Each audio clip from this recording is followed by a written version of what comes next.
አቦል ዜናችን ወደ አጀንዳ ጉዳዩ ተሻግሯል። የትግራይ ህዝብ የሰላም ፍላጎት ቢኖረውም በውስጡ ባሉ ጥቂት ታጣቂዎችና የስልጣን ጥመኞች ተጽዕኖ ምክንያት ለከፍተኛ እንግልትና ደህንነት ስጋት መዳረጉን አሚኮ ያነጋገራቸው የባህር ዳር ከተማ ነዋሪዎች ገለጹ። ነዋሪዎቹ አያይዘውም ጦርነት ከሞትና ከጥፋት ውጪ የሚያተርፈው ነገር ስለሌለ የትግራይ ህዝብና እናቶች ልጆቻቸውን በመምከር አጥፊዎችን በመገሰጽ እንዲሁም ከመንግስት ጋር በመቆም ጥቂት የህወሓት ቆሞ ቀር ቡድኖችን ማስወገድ እንዳለባቸው አሳስበዋል። በቃሉ ፈረደ ዝርዝር ይዘዋል። የትግራይ ህዝብ ሰላምና እፎይታን የሚሻ ቢሆንም በውስጡ ያሉ ጥቂት የስልጣን ጥመኛ የህወሓት ቡድኖች በሚፈጥሩት የጦርነት እንቅስቃሴ ምክንያት ለከፍተኛ ማህበራዊና ስነ ልቦናዊ ችግር ተዳርጓል። ለአሚኮ አስተያየታቸውን የሰጡ የባህር ዳር ከተማ ነዋሪዎች የትግራይ ማህበረሰብ ጦርነት አልፈልግም የሚል አቋሙን እያንጸባረቀ እንደሆነ መታዘባቸውን ገልጸው ህዝቡ እነዚህን በጉያው የተወሸቁ ታጣቂዎችን በመገሰጽ ለሰላም ያለውን አቋም አጠናክሮ ሊቀጥል እንደሚገባ አሳስበዋል። የትግራይ ህዝብ ሰላም ይፈልጋል። ከዛ ደግሞ የነሱን ሰላም ያልፈለገ ሌላ ታጣቂ ኃይል አለ በውስጣቸው። እሱን ታጣቂ ኃይል እኔ መገሰጽና ልጆቻቸውን መምከር አለባቸው። ጦርነት አስከፊ ነው። በትግራይ ክልል ያለው የጦርነት ችግር የሚታወቅ ነው። እናቶች በቪዲዮ በቲክቶክ እያየን በጣም እጅግ ችግር ነው ያለ። ያ ደግሞ እንግዲህ አንዱ ወገን ሰላም ሆኖ አንዱ ወገን ሰላም ካልሆነ አሁንም ጦርነት አይቆምም። እንደ ህዝብ ሁሉም ዜጋ በሚባል ደረጃ ይህን ጦርነት ማውገዝ አለበት። የህወሓት ጥቂት ቡድን ነው። ህዝቡ እያየነው ነው። አንፈልግም። እናቶች እንኳን ህፃናት አዝሎ ድንጋይ ይዘው አንፈልግም እያሉ ነው። እየታፈሱ እየሄዱ ነው ወጣቶች። መንግስት የሰላም ጥሪዎችን እያቀረበ ቢሆንም ጥቂት የህወሓት አካላት ግን አሁንም የህዝቡን ስም በመጠቀም አካባቢውን በማምጣት ላይ ይገኛሉ ያሉት ነዋሪዎቹ አለመግባባቶችን ከጦርነት ይልቅ በምክክር መፍታት አማራጭ የሌለው ምርጫ ሊሆን እንደሚገባ ነው የተናገሩት። ለሁሉም ኢትዮጵያዊ ለአንድ አጠቃላይ እንደ ሰው ፍጡር ጦርነት አስፈላጊ አይደለም፣ አስከፊ ነገር ነው። ከዛ አንፃር ሰላምን ብንዘምር ወደ መነጋገር መድረክ ቢመጣ የትግራይ ህዝብ እኮ አሁንም ቢሆን እንትን ያለ ተጽዕኖ ሆኖበት ካልሆነ በስተቀር ፍላጎት ኖር ጦርነት አይገባም እያየሁት ነው። እና ይህ ጦርነት ደግሞ ተገደው የሚገቡበት ነው። ጀስት የሚያዋጣው አሁንም መንግስት በኩል ሰላም እንዲመጣ ነው እያለ ያለ። ሰላም ቢሆንም ግን በአንደኛው ወቅት ደግሞ ሰላም እየፈለጉ አይደለም። ጦርነት ከልቂትና ከውድመት ውጪ ምንም አይነት ትርፍ የሌለው መሆኑን የተናገሩት አስተያየት ሰጪዎቹ ዘላቂ ሰላም እንዲመጣ መንግስት የሚያደርገውን ጥረት በመደገፍ መላው ህዝብ በጋራ እንዲቆም አሳስበዋል። ለሰው ሰላም አስፈላጊ ነው። ወጦ ለመግባትም ሰላም አስፈላጊ ነው። ለመንቀሳቀስም ሰላም አስፈላጊ ነው እና ይሄ በቃ የማይጠቅም እኩይ ተግባር እንደሆነ መረዳት መቻል አለባቸው። ቆም ብለው ማሰብ መቻል አለባቸው። በቃ ማለት መቻል አለብን ያምናል። የኢኮኖሚ ውድቀት ያመጣል። ድህነት፣ የኑሮ ውድነት እነዚህ ምን የጦርነት ትርፉ ነው። ስለዚህ ጦርነት እጅግ አስከፊ ጥቅም የለውም። ስለዚህ በሀገራችን እንዲው ለሁሉም ህዝብ በሚቻል ደረጃ ሰላም ቢሰብክ ጥሩ ነው ብዬ አምናለሁ። መንግስት በተቻለ መጠን ወደ ሰላም እንዲመጡ ግፊት ማድረግ አለበት። በተቻለ መጠን ያልሆነ ካለ ግን የመጨረሻ ሀገር ሰላም እንድትሆን መንግስትነቱን ማሳየት አለበት ብዬ አስባለሁ። የትግራይ ህዝብም ከመንግስት ጎን ሆኖ እነዚህን ጥቂት ቡድኖች ማስወገድ አለበት ብዬ አስባለሁ እንደኔ ማለት ነው። ነዋሪዎቹ አክለውም የትግራይ ብሎም የመላ ሀገሪቱ ህዝብ ለዘላቂ ሰላም መረጋገጥ ከመንግስት የሰላም ኃይሎች ጋር በመተባበር የሚጠበቅበትን አዎንታዊ ሚና ሊወጣ እንደሚገባም መልእክታቸውን አስተላልፈዋል። የህገወጡ ህወሓት ቡድን ጉዞ የሚጀምረው በበረሃ ትግል ነው። ድርጅቱ በ1968 ዓ.ም ባወጣው ማኒፌስቶ በወቅቱ የነበረውን የጭቋኝ ገዢ መደብ ስርዓት ለመፋለም የትግራይን ህዝብ ነፃ ለማውጣት በሚል የብሔር ጠል ትርክትን በመንዛት ነበር። ዋና መዳረሻው ታላቋን የትግራይ ሪፐብሊክ መመስረት እንደሆነም በሰነዱ አስቀምጧል። ህገወጡ የህወሓት ቡድን ስልጣን ላይ በቆየባቸው ዓመታት የብሔር ልዩነትን በማስፋፋት የጭቋኝና ተጨቋኝ ትርክትን በማጎልበት የወሰኑ ውዝግቦችንና የኢኮኖሚ አሻጥርን ለፖለቲካ ፍጆታ ማውሏል። እኔ ከሌለው ትግራይ አትኖርም በሚል የሐሰት ፕሮፓጋንዳ ህዝብን በተለይም ወጣቶችን መወሸቂያና ለጦርነትም አግዷል። ይህንን ባህሪውንም እያስቀጠለ እንዲሁ ይገኛል።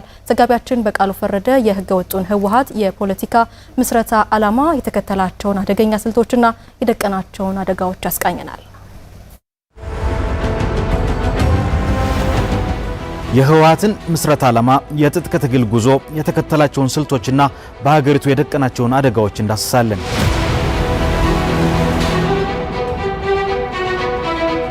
የህወሓት የፖለቲካ መስመር የሚጀምረው በበረሃ ትግል ወቅት ነው። ህወሓት በረሃ ሲወጣ ተሃህት ወይንም ተጋደልቲ ሓርነት ትግራይ በሚል ስም ነበር የተደራጀው። ድርጅቱ በ1968 ዓ.ም ባወጣው ማኒፌስቶ በወቅቱ የነበረውን የጨቋኝ ገዢ መደብ ስርዓት ለመፋለምና የትግራይን ህዝብ ነፃ ለማውጣት በሚል ሽፋን የተነሳ ነው። የጽሁፉ ዋና ማጠንጠኛ የጨቋኙን የአማራ መደብ ጭቆና ማስወገድ በሚል የብሔር ጠል ትርክትን መንዛት ነበር። ዋና መዳረሻው ታላቋን የትግራይ ሪፐብሊክ መመስረት እንደነበርም በሰነዱ አስቀምጧል። ስለ ኢትዮጵያ እድገትና የወደፊት ዓላማ ያቀደው የልማት እቅድ ሳይኖረው ሀገሪቱን ለወደፊቷ ሀገረ ትግራይ ሲል እንደ መጠቀሚያ በማድረግ ሙሉ በሙሉ ጥገኛ የሆነ ግንኙነት ዘረጋ። በሂደቱ የሪፐብሊክ ምስረታው አዋጭ አለመሆኑን ሲረዳ አዲስ አበባ በመግባት ሀገር ማስተዳደር ቢጀምርም ከስሙ ጀምሮ ራሱን ኢትዮጵያዊ ለማድረግ የተቸገረ ቡድን ነበር። ደርግን ለመጣል በተደረገው የ17 ዓመታት ትግል ግንቦት 1981 ዓ.ም የኢትዮጵያ ህዝቦች አብዮታዊ ዲሞክራሲያዊ ግንባር ኢህአዴግ የተባለውን ጥምረት ፈጠረ። በ1983 ዓ.ም ደርግ ከስልጣን ሲወገድ ሀገሪቱን ለረጅም ዓመታት በበላይነት መራ። የብሔር ልዩነትን በማስፋት የጨቋኝ ተጨቋኝ ትርክትን በማጎልበት የወሰን ውዝግቦችንና የኢኮኖሚ አሻጥርን ለፖለቲካ ፍጆታ በመዋል አብዮታዊ ዲሞክራሲን የጭቆና መሳሪያው አደረገ። ድርጅቱ ከ2010 ዓ.ም የፖለቲካ ለውጥ በኋላ ከስልጣን ከተወገደ ወዲህ የተከተለው አቋም እኔ ካልመራው ሀገር ትፍረስ የሚል አደገኛ አካሄድ ነበር። ለዚህም ሲል የፌዴራል መንግስቱን ጥሪና ህግ በመጣስ ህገወጥ ክልላዊ ምርጫ በማካሄድ የህግና ህገ መንግስታዊ ቀውስ ፈጥሯል። የጦርነት ነጋሪት ሲጎስም ቆይቶም ጥቅምት 24 ቀን 2013 ዓ.ም በሀገር መከላከያ ሰራዊት የሰሜን እዝ ላይ ድንገተኛና አሰቃቂ ጥቃት በመሰንዘር ሀገርን ለከፍተኛ የጦርነት ቀውስ ዳርጓል። በተጨማሪም እኔ ከሌለሁ ትግራይ አትኖርም በሚል የሐሰት ፕሮፓጋንዳ ህዝቡንና ወጣቱን መወሸቂያና መያዣ በማድረግ ለጦርነት ማገዶ አድርጓል። ይህንን ባህሪውንም እያስቀጠለው ይገኛል። በትግራይ ክልል የፖለቲካ እንቅስቃሴውን ከመቀጠሉም በላይ በርካታ አደገኛ ጥምረቶችን ፈጥሯል። የመጀመሪያው ጥምረት በ2012 ዓ.ም በመቀሌ ከተማ የፌዴራሊስትና የኮንፌዴራሊስት ኃይሎች ፎረምን መሰረተ። ትህነግ ዋና አስተባባሪና መሪ በነበረበት በዚህ መድረክ ኦነግ ከአፋር፣ ከአገው፣ ከቤንሻንጉል፣ ከጋምቤላ፣ ከቅማንት፣ ከሲዳማ እና ከሶማሌ ክልል ተቃዋሚ ኃይሎች ጋር በመጣመር በኮቪድ ምክንያት ምርጫው መራዘውን በመቃወም መንግስት የለም በሚል ሀገር መንግስት አልባ የምትሆንበትን ቀን እስከ መቁረጥ ደርሷል። የፕሪቶሪያውን ስምምነት ተከትሎ ሻዕቢያ ተኮፊልና ወይንም ተገፋን በሚል ተበሳጭቶ ቀደም ሲል ከመከላከያ ጎን የነበሩ አካላትን የሚዲያ ሰዎችንና አክቲቪስቶችን በማስተባበር ጸረ የፌዴራል መንግስት ህብረትን ፈጠረ። ከቅርብ ጊዜ ወዲህ ይፋ የሆነ የመጣውና ከትህነግ በተጨማሪ ሻዕቢያን በክልሉ የሚንቀሳቀሱ የፋኖ ኃይሎችን ሱዳንን እና የእቅዱ ባለቤት የሆነችውን ግብፅን ያካተተው አዲሱ ጽምዶ ወይንም ጥምረት ነው። ሻዕቢያ የኢትዮጵያ መከላከያን አቅም ስለሚያውቅ ጦርነቱ ትግራይና አማራ ክልል እንዲቀር በተለያዩ የሀገሪቱ ክፍሎች የሚንቀሳቀሱ ቡድኖችንና ትህነግን ለማቀናጀት እየሰራ ይገኛል።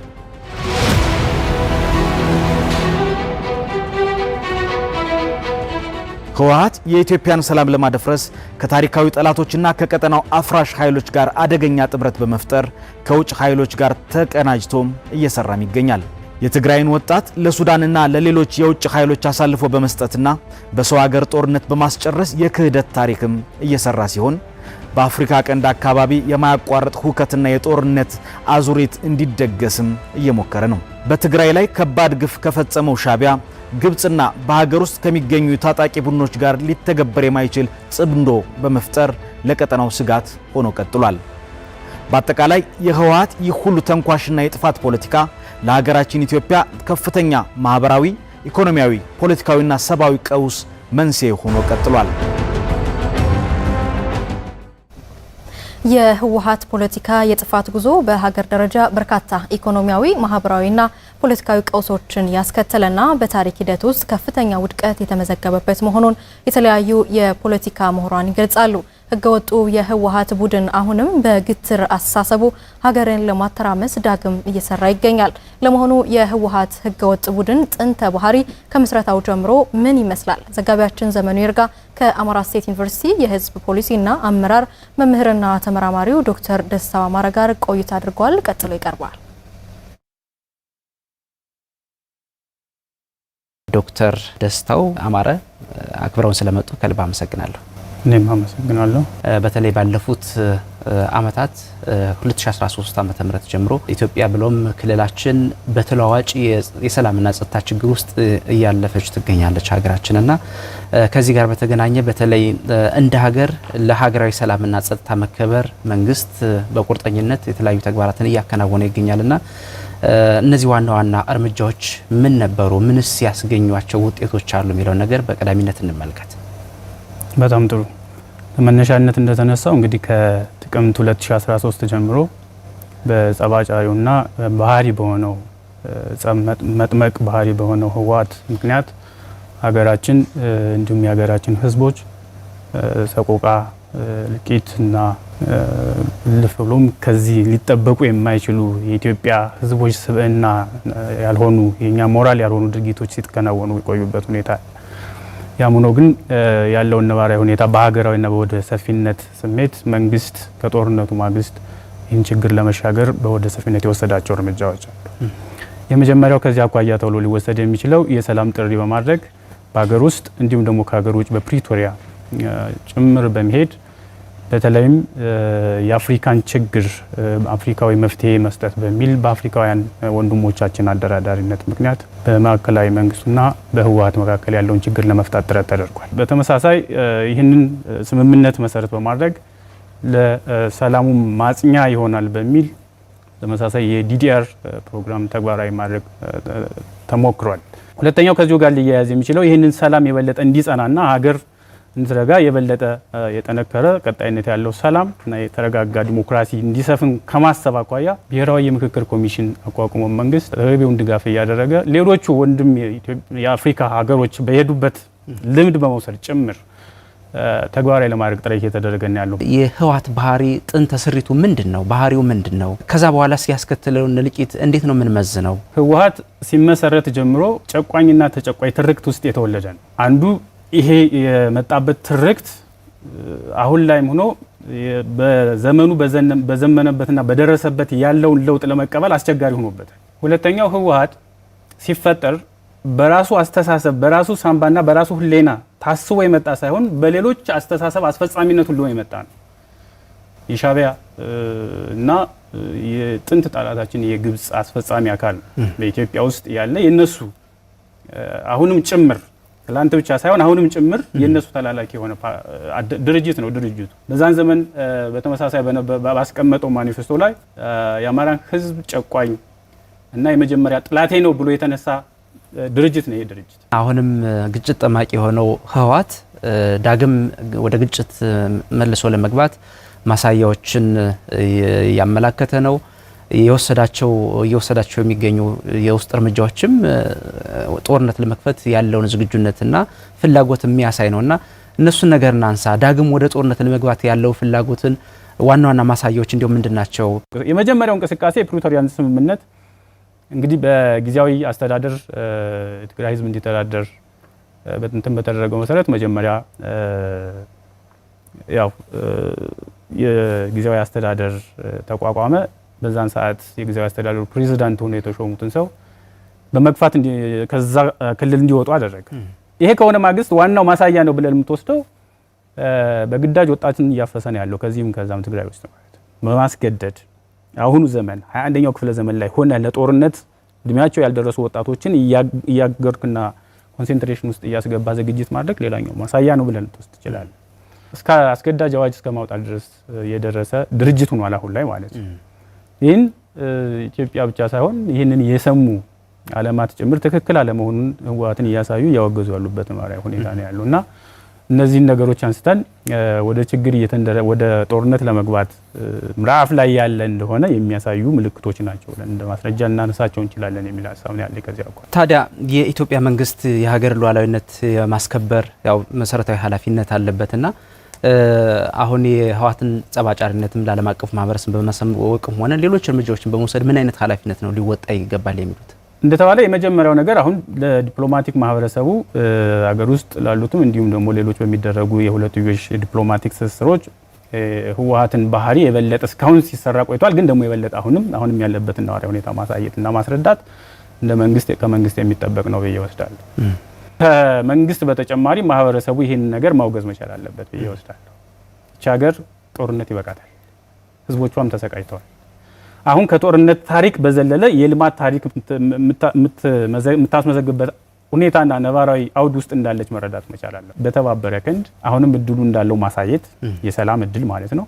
ይህ ካልሆነ ግን ኢትዮጵያ በዚህ መልኩ ልታስተናግደው የማትችለው ድርጅት እንደሆነ አውቀው ኢትዮጵያውያን ከመንግስት ጋር በመሆን ይህንን ትላንትም ጥላት ለኢትዮጵያ ሆኖ የቆየ አሁንም በዛው ልክ እየቀጠለ ያለ ምናልባትም ኢትዮጵያን ካላት ጂኦስትራቴጂካል ጠቀሜታ አኳያ የበላይ ሆነው በአካባቢያችን ያሉ ቅድም ስንላቸው የነበሩ ጠላቶቻችን የሚፈልጉትን ነገር ለማሳካት በሚደረገው ውስጥ መሳሪያ ሆኖ የሚያገለግለው ህወሓት ላይ የጋራ አቋም ወስዶ ከዚህ በኋላ ሊበቃል የሚል መልእክት ሊተላለፍለት ይገባል በህብረተሰቡም ዘንድ የሚል ሀሳብ አለ። ከዚህ አኳያ በአማራ ስቴት ዩኒቨርሲቲ የህዝብ ፖሊሲና አመራር መምህርና ተመራማሪ ዶክተር ደስታው አማረ ለሰጡን ጊዜና ላካፈሉን እጅግ ጠቃሚ ሀሳብ በእጅጉ አመሰግናለሁ። እኔም አመሰግናለሁ።